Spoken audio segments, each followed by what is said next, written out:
یہ ہیں بدلو کی نشریات. بدلو کی نشریات میں خوش آمدید. آپ دیکھ رہے ہیں پروگرام بیانیہ اور میں ہوں محمد شہباز میاں. ناظرین، اس وقت ملک کے اندر جہاں پہ سیاسی صورتحال بڑی گمبھیر ہے تو اس کے ساتھ ساتھ ملک کی معیشت جو ہے اس کی حالت تو بہت پتلی ہے.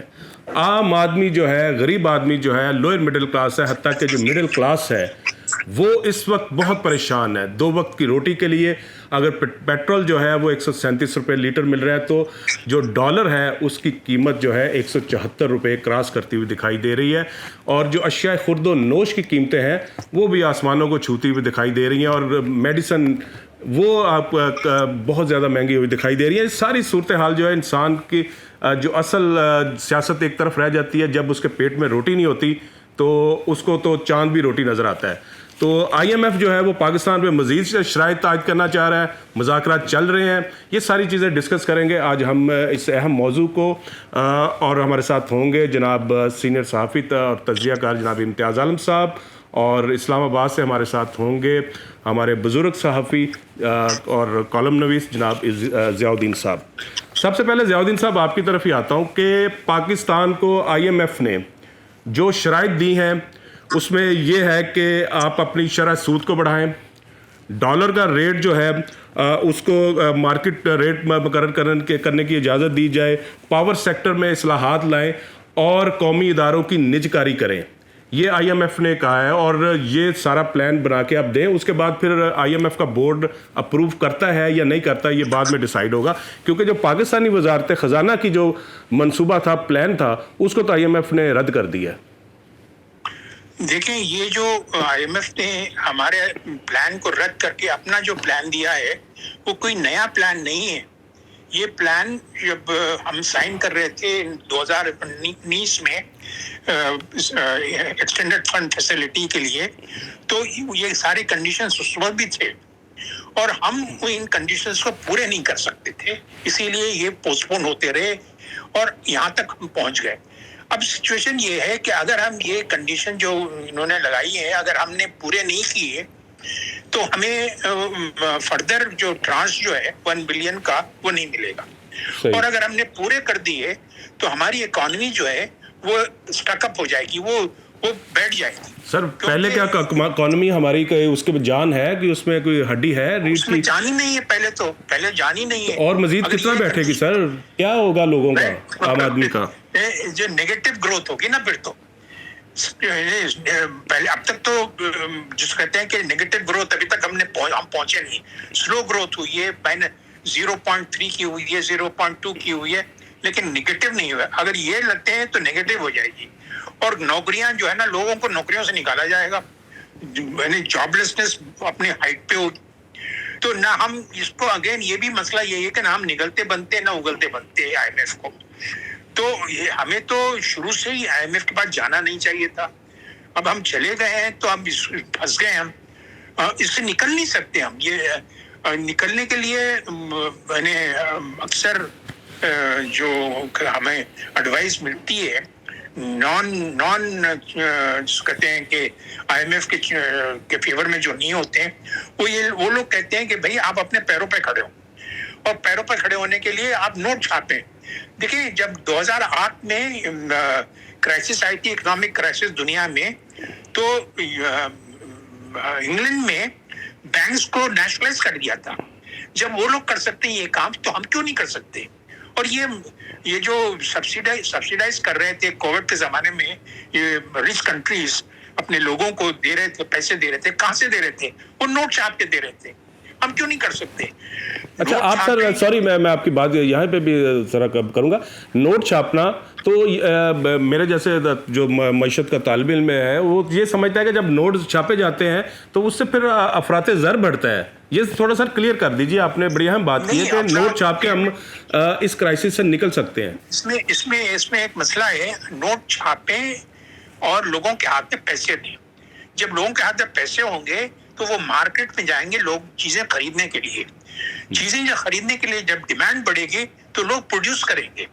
لوگ جب پروڈیوس 200 ملین کی مارکیٹ ہے ہماری، 200 ملین کی مارکیٹ میں اگر پروڈکشن چل پڑتی ہے تو پھر آپ سوچیں اکانومی جو ہے نا ویسے ہی انفلیشن جو ہے نا وہ کہتے ہیں کہ اس کی جو شارپنیس ہے وہ کم ہو جائے گی. لیکن اب بات کیا ہے مارکیٹ اکانومی اور ڈیموکریسی ان دونوں کا کمبینیشن نے ورلڈ وار 2 کے بعد سے 1975 تک ویلفیئر اسٹیٹ بنا دیا تھا یورپینس کو اور یو ایس کو. لیکن جہاں سے فری مارکیٹ اکانومی شروع ہوئی ہے, لیزر فیئر شروع ہوا ہے, ملٹن فرائڈمین کا کام شروع ہوا ہے, اس کے بعد سے تو ٹرمپ جیسے لوگ اور ریاض ملک جیسے لوگ پیدا ہوئے سوسائٹیز میں. تو یہ ہم جو کر رہے ہیں انہوں نے جو حرکت کی ہے کہ ہاؤسنگ میں کنسیشن دے دیا. ہاؤسنگ از اے ڈیڈ انویسٹمنٹ, اس سے کوئی فائدہ تو کچھ نہیں ہوتا ہے لوگوں کو. چند لوگوں کو فائدہ ہوتا ہے سر, وہ کروڑ پتی ارب پتی ہو جاتے ہیں یہ ریئل اسٹیٹ کے بزنس میں. تو بجائے اس کے کہ آپ کو چاہیے سڑکیں بنائیں, بریجز بنائیں, انڈسٹری لگائیں, فیکٹریاں لگائیں, ملز لگائیں, نوٹ چھاپ کے یہ کام کریں. آپ لوگوں کو نوکریاں ملیں گی, لوگوں کے ہاتھ میں پیسے آئیں گے, تو لوگ خریدنے جائیں گے, ڈیمانڈ بڑھے گی تو سپلائی بھی بڑھے گی.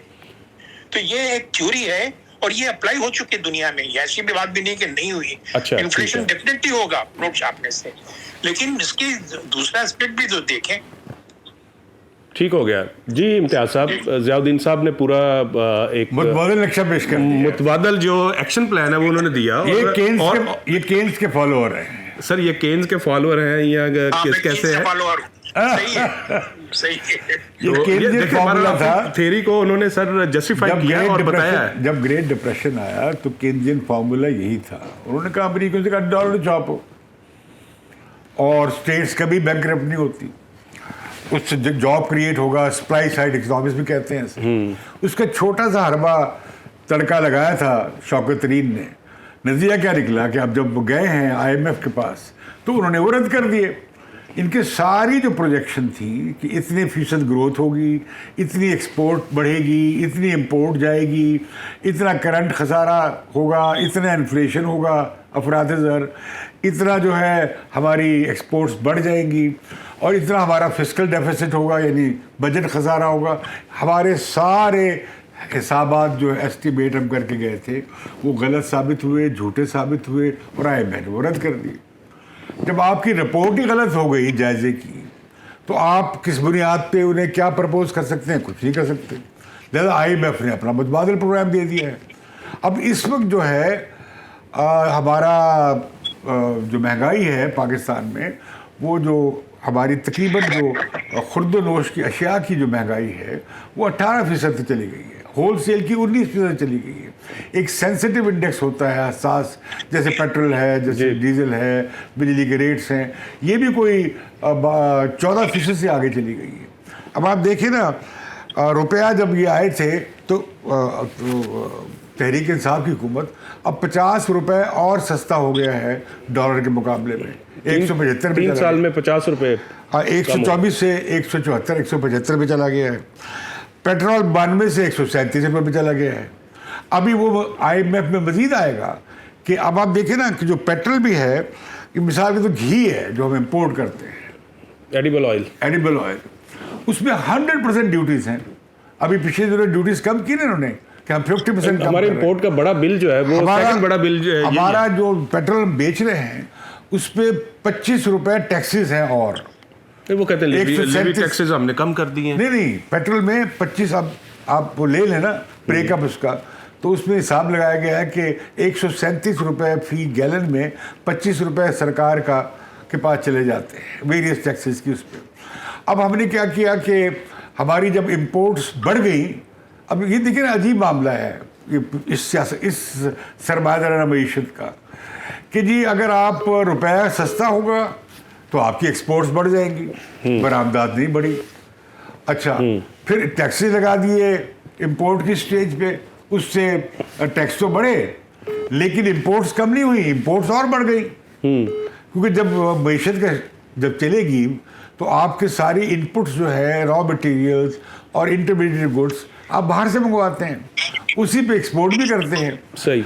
تو لہذا وہ آپ کا سارا معاملہ نہیں چلا. اب اس وقت ہم جنوبی ایشیا میں افراط زر میں سب سے آگے ہیں, 5 اشاریہ سمتھنگ ہے پورے جنوبی ایشیا میں. ہمارے یہاں افراط زر ہم فیصد سے اوپر جا رہے ہیں. ہمارا روپیہ سب سے زیادہ ڈیپریشیٹ ہوا ہے. ابھی جب تو آئی نا 3 سال کے اندر تبدیلی تو آ گئی. اور حالت یہ ہے کہ پچھلے سے پچھلے سال ہم نے اس کی قرضوں کی قسط ادا کرنے کے بعد ڈیفنس کے سارے اخراجات 100% اور سارا PSDP ترقیاتی بجٹ وہ ہم نے قرض لے کے پورا کیا. اس سال بھی صرف ہم کورونا کی وجہ سے ریلیف ملا ہمیں. گزشتہ سال بھی ہم قرض دے کر دینے کے بعد صرف 45% ڈیفنس کا بجٹ پورا کر سکے. باقی سارا کا سارا ترقیاتی پروگرام یا حکومت کا خرچہ وہ قرض سے پورا ہوا.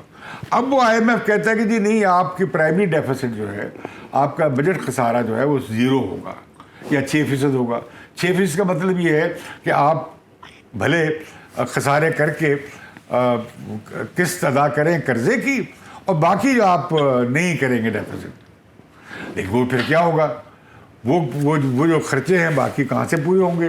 لہذا وہ کہہ رہے ہیں کہ جو آپ نے 1300 ارب روپے کی جو دی ہوئی ہیں رعایات دی ہوئی ہیں, چھوٹیں دی ہوئی ہیں, ختم کریں. آپ اپنا 1 ارب روپیہ اور 100 ارب روپیہ اور ٹیکس بڑھائیں, نہیں 1000 ارب بڑھائیں. آپ کا 5 ڈیوٹیز بڑھائیں, 17 چیزیں ہیں, 5.6 ٹریلین کے قریب آپ کا ریونیو ہے, وہ کہتے ہیں جی سے 1 ٹریلین اور بڑھائے. تو اب جو IMF کا جو آنے جا رہا ہے, جس پہ یہ ان کے پاس چارہ کار کیوں نہیں ہے, یہ زیادہ صاحب ٹھیک کہہ رہے تھے, کرتے ہیں تب مرتے ہیں, نہیں کرتے تب مرتے ہیں. ڈیفالٹ ہو سکتا ہے, اگر نہیں کرتے تو ڈیفالٹ ہو سکتا ہے, پاکستان دیوالیہ ہو سکتا ہے. دوسری بات, اگر آپ IMF کے پروگرام پہ نہیں ہیں تو دنیا کے جو ملٹی ڈونرز ہیں یا بینکس ہیں وہ آپ کو قرضے نہیں دیں گے. ٹھیک ہے.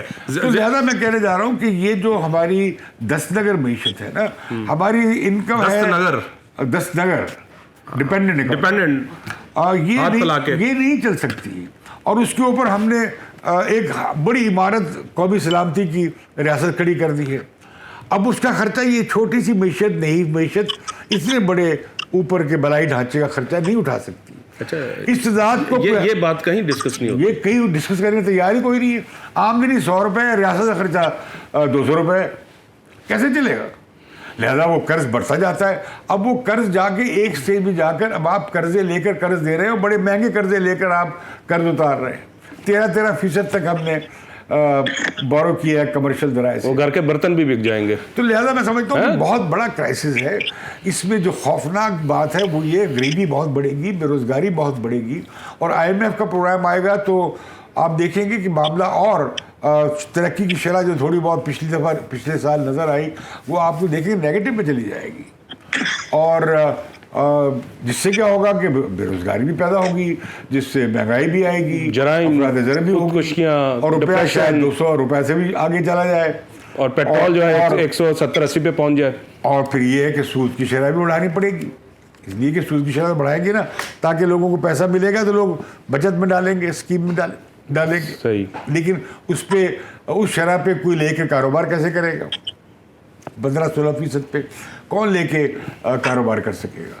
تو بڑی پاکستان کی جیسی معیشتیں اور بھی ہیں دستنگر, ان کا یہ مسئلہ ہے. اور پاکستان کا یہ مسئلہ اور بڑھ گیا ہے کہ ہمارے ہاں جو اسٹیٹ ہے وہ بہت ہیوی ہے اور اکنامک بیس بہت چھوٹا ہے. اصل کرائسس یہ ہے, اسے کوئی ایڈریس کرنے کی تیار نہیں, اور یہ پولیٹیکل اکانومی کا سوال ہے. یہ پوچھ لیں آپ زیاد صاحب. جی زیاد صاحب, یہ پولیٹیکل اکانومی کا سوال ہے کہ اسٹیٹ کے اخراجات بہت زیادہ بڑھ گئے ہیں, اور پھر یہ کہ ہمارا ایلیٹ تیار ہی نہیں ہے. اب وہ سنا یہ IMF نے شرط لگائی ہے کہ کوئی آپ رستہ نکال لیں زرعی ٹیکس لگانے کا. 80% انکم جو ہے زراعت وہ ان ٹیکسڈ ہے, اور صوبوں میں جو ذمہ دار بیٹھے ہیں صوبائی اسمبلیوں میں وہ تیار نہیں ہے زرعی ٹیکس لگانے کے لیے. جی امتیاز ضیاء الدین صاحب, سر آپ نے سنی امتیاز صاحب کی بات. بہت پرابلمس تو بہت زیادہ ہیں. ہمیں پرائیویٹ سیکٹر جو پاکستان کا ہے اس نے وہ بہت بڑا فیکٹر ہے. ہمارا پرائیویٹ سیکٹر جو ہے وہ انٹرپرنور نہیں ہے, یہ پیداگیر ہے, یہ رینٹیئر ہے, یہ دیہڑی دار ہے, جہاں دیہڑی لگتی ہے لگا لیتے ہیں سر. پاکستانی تاجر سرمایہ کار جو ہے چوری کرتا ہے, یوٹیلیٹیز کی چوری کرتا ہے. اور ایک چیز دیکھیں, جس ملک میں زمین آج خریدیں 1000 روپے میں, آپ کل وہ 2000 کی ہو جاتی ہے. جب انویسٹمنٹ اس طرح سے اویلیبل ہے آپ کے پاس, صحیح, پیسے ڈبل کرنے کے لیے کوئی ایسے انڈسٹری یا مینوفیکچرنگ سیکٹر میں کیوں لگائے جو 3 سال کے بعد یا 5 سال کے بعد پروفٹ دینا شروع کریں. اور 50 محکموں کے جو ہے وہ ان کی ایک بھاری اور رشوت اور جو ہڈلز ہیں وہ ان کو کیوں سہے؟ وہ ایک کہیں اچھی کالونی میں ڈی ایچ اے میں پلاٹ لے لے تو وہ 6 ماہ میں 3 ماہ میں ڈبل ہو جائے. تو جی ہاں ٹھیک ہے ضیاء الدین صاحب، اسی کے ساتھ نا ہم بات کرتے ہیں جو فاٹف کا اجلاس ہوا اور اس میں پھر پاکستان وہیں کا وہیں کھڑا ہوا ہمیں دکھائی دیا. جو پاکستان کے معاملات ہیں گرے لسٹ سے نکلنے کے، وہ کیوں فاٹف کو نظر نہیں آ رہے؟ کیا ہم کچھ کر نہیں رہے یا کوئی یہ سیاسی فورم بن گیا؟ دو چیزیں ہیں. ایک تو ہندوستان جو ہے اس کا ایکٹیو ممبر ہے اور وہ اپنا جو ویٹ استعمال کرتا ہے پاکستان کو کیس کی جو نیگیٹیوز ہیں اس کو پروموٹ کرنے میں. اور دوسری طرف ہم بھی جو ہیں مثال کے طور پہ مسعود اظہر اور حافظ سعید، ان دونوں کو چاہیے ہمیں کہ دونوں کو انویسٹیگیٹ کریں، دونوں کو پروسیکیوٹ کریں پراپرلی، ساری دنیا دیکھے. وہ ہم کر نہیں رہے. اس کا ریزن یہ ہے کہ دونوں کے دونوں ہمارے غیر سیاسی اداروں کے ایجنٹس رہ چکے ہیں. اگر ان کو کورٹ میں لے کر آتے ہیں تو وہ ایسی باتیں کریں گے جو ہمارے غیر سیاسی جو ایجنسیز ہیں وہ ایکسپوز ہو جائیں گے. تو یہ ہمارا سب سے بڑا مسئلہ یہی ہے کہ ہم ان کو پروسیکیوٹ نہیں کر سکتے، نہ انویسٹیگیٹ کر سکتے ہیں، اور جب تک ہم یہ نہیں کریں گے فیٹف جو ہے وہ ہمیں گرے لسٹ سے نہیں نکالے گا. Simple as that. ٹھیک ہے، فاٹف ہمیں نئی گرے لسٹ سے امتیاز صاحب نکالے گا جب تک وہ اقدامات جو ضیاء الدین صاحب نے بتائے ہیں، اور پھر بھارت کا جو سیاسی اثر و رسوخ ہے فاٹف کے اوپر وہ بھی پن پوائنٹ کرتا ہے کہ کس طرح پاکستان کو پن پوائنٹ کرنا ہے کہ یہ وہ اقدامات کرے. دیکھیے پاکستان کو جب امریکہ کو پاکستان کی ضرورت تھی تو پاکستان اس طرح کے بحرانوں سے نکلتا رہا ہے. بڑے آسانی سے نکل جاتا تھا. جیسے نیوکلیئر پرولیفریشن، صحیح، امریکیوں نے آنکھیں بند کر لی کیونکہ امریکیوں کو جہاد کی ضرورت تھی، صوبیت ان کو شکست دینی تھی افغانستان. تو آپ دیکھیں اب ہمیں امریکہ کو ہماری اتنی ضرورت نہیں رہی. اب یہ ہوائی کوریڈور کی بات جو چل رہی ہے دینے کی، کہ ہم کو ضرورت بنا رہے ہیں کہ ہمارا کوئی امریکہ کا ضرورت کا رشتہ بن جائے. کل کو دہشت گردی کا مسئلہ افغانستان میں پیدا ہو تو پھر امریکہ کو ہماری ضرورت پڑے گی تو پھر ہمارا تعلق بن پائے گا. اب یہ بہت چھوٹا لیوریج ہے. اس کے علاوہ امریکہ پاکستان تعلقات نہیں بنانا چاہتا. انہوں نے اپنا تعلق بنیادی بنا لیا ہے ہندوستان کے ساتھ. ان کی جب وزیر خارجہ نائب وزیر خارجہ پاکستان آئیں تو وہ بمبئی میں کہہ کر آئیں کہ بڑا محدود، بڑا نیرو، بڑا اسپیسیفک تعلق ہے ہمارا پاکستان سے اور ہم کوئی وسیع البنیاد تعلق بنانے نہیں جا رہے. تو اب معاملہ یہ ہے کہ اس میں بھی فوج میں اور عمران خان کے پاپولسٹ بیانیے میں فرق ہے. آپ دیکھتے نہیں عمران خان کس طرح بار بار امریکہ کو یاد دلا رہے ہیں کہ تم ذمہ دار ہو ناکامی کے افغانستان میں. اب آپ بار بار امریکہ کو رگڑا لگا رہے ہیں، ساتھ ہی آپ درخواست لے کے جا رہے ہیں IMF میں، ساتھ ہی آپ فائنینشیل ایکشن ٹاسک فورس میں جا رہے ہیں. تو آپ کیسے نکلیں گے؟ تو میں سمجھتا ہوں کہ یہ جو IMF اگر ایگری کر رہا ہے تو وہ شاید اس کی طرف سے امریکی تبھی ہوگا جب ہم امریکہ کو ہوائی پٹی دیں گے. اچھا، ہوائی پٹی دے دیں گے، لنک ہو، کوریڈور دے دیں گے، شرائط بڑی سخت ہوں گی اور شرائط بہت سخت ہوں گی. لیکن اب چونکہ وہ ہم کیوں قبول کر لیں گے ہمارے قرآن طبقے کہ سارے مفت خور ہیں، یہ ساری مافیاز کی فیڈریشن بنی ہوئی ہے پاکستان کے اندر. کوئی شوگر کا ہے، کوئی تیل کا ہے، کوئی آئل کا ہے، کوئی بجلی کا ہے، کوئی پاور کا ہے، کوئی گیس کا ہے. صحیح، وہ ساری مافیاز بنی ہوئی ہیں. اور اوپر سے جو ہمارے دوسری مافیاز ہیں، ریاستی مافیاز ہیں، ان سب کے مفادات ہیں. ان کے مفادات کے ہوتے ہوئے پاکستان ایک آزاد معیشت کے اور خود مختار معیشت کے، خود کفیل معیشت کے، عوام دوست ترقی کے ماڈل یا عوام کی منفعت والے معاشی نظام کی طرف نہیں جا سکتا. ابھی بیچارے غریب عوام سڑکوں میں نکل رہے ہیں. اچھا سر، آپ نے بات کی سر، افراد زر سے تنگ آ کر، مہنگائی سے تنگ آ کر لوگ باہر نکل رہے ہیں. بالکل نکل رہے ہیں سر. اب وہ اچھا ان کی آواز جو ہے نا، اب دیکھیے ساری پارٹیاں مہنگائی ہو گئی، مہنگائی ہو گئی. ضیاء صاحب نے صحیح سوال اٹھایا کہ ان کے پروگرام میں، معاشی پلان میں اور عمران خان کے معاشی پلان میں ان تینوں بڑی پارٹیوں کا معاشی پروگرام مختلف نہیں ہے، ایک ہی جیسا، تھوڑا فرق ہے. جو تھوڑا اچھا مینج کر لیتا ہے وہ 4 دن سے نکال لیتا ہے. اچھا ضیاء صاحب، آخری سوال آپ سے کہ جب بھارت جو ہے پاکستان پہ دباؤ ڈلواتا ہے افاٹف کے ذریعے. امتیاز صاحب نے کہا کہ امریکہ جو ہے وہ اس کا بڑا کلیئر جو الائنس ہے بھارت کے ساتھ ہو چکا, جگاؤ ہوا, پاکستان کی اب اس کی ضرورت نہیں رہی. تو کیا امریکہ نہیں چاہتا کہ پاکستان اور بھارت کے تعلقات نارمل ہو, نارملائزیشن کی طرف جائیں؟ اور یہ نہیں ہو سکتا اگر یہ اس کی کوئی صورت اب ہمیں دور دور دکھائی نہیں دے رہی ہے. پاکستان اور بھارت کہیں ٹیبل پہ بیٹھیں گے, اپنے مذاکرات کریں گے اور اس خطے میں غربت کے خاتمے کے لیے کچھ ہوگا, کہ یہ اب یہ خواب ہی رہ گیا سر؟ ہاں نہیں, خواب ہی رہ گیا ہے, کیونکہ آج کل کا جو بھارت ہے وہ کانگریس کے زمانے میں بھی بڑا مشکل, کانگریس یا نان بی جے پی گورنمنٹس بھی جو ہے وہ بھی اتنے زیادہ انتھوسیاسٹک نہیں تھے ہمارے ساتھ دوستی کرنے کے لیے, اگین کشمیر کی وجہ سے. تو لیکن یہ مودی گورنمنٹ جو ہے نا, بی جے پی کی گورنمنٹ جو ہے نا, وہ تو جس انداز سے پرزیکیوٹ کر رہی ہے مسلمانوں کی وہاں پر, مجھے تو لگتا ہے کہ کوئی وہاں پر موومنٹ ایک پاکستان کے لیے چل پڑے گی. اتنے حالات خراب ہو گئے ہیں کشمیر کے. جو کچھ بھی ابھی میں ایک آرٹیکل پڑھ رہا تھا لندن اکانومسٹ میں اس لیٹسٹ ویک کے, کہ وہاں پر جو ہے مائیگرینٹس کو لا کے بسانے کی جو کوشش کر رہے ہیں غیر مسلم نان کشمیریز کو, ان کا قتل عام بھی ہو رہا ہے, انہیں وہاں پنپنے نہیں دے رہے ہیں. تو وہاں پر بلڈ شیڈ ہو رہی زبردست, فوجی مسلمانوں کو مار رہے ہیں, مسلمان مائیگرینٹس کو مار رہے ہیں. تو وہ Kashmir has become a problem for India. یہ ہمارا پرابلم اب نہیں رہا, ہمارے لیے تو ڈسپیوٹ ہے وہ, لیکن انڈیا کے لیے کشمیر از اے پرابلم.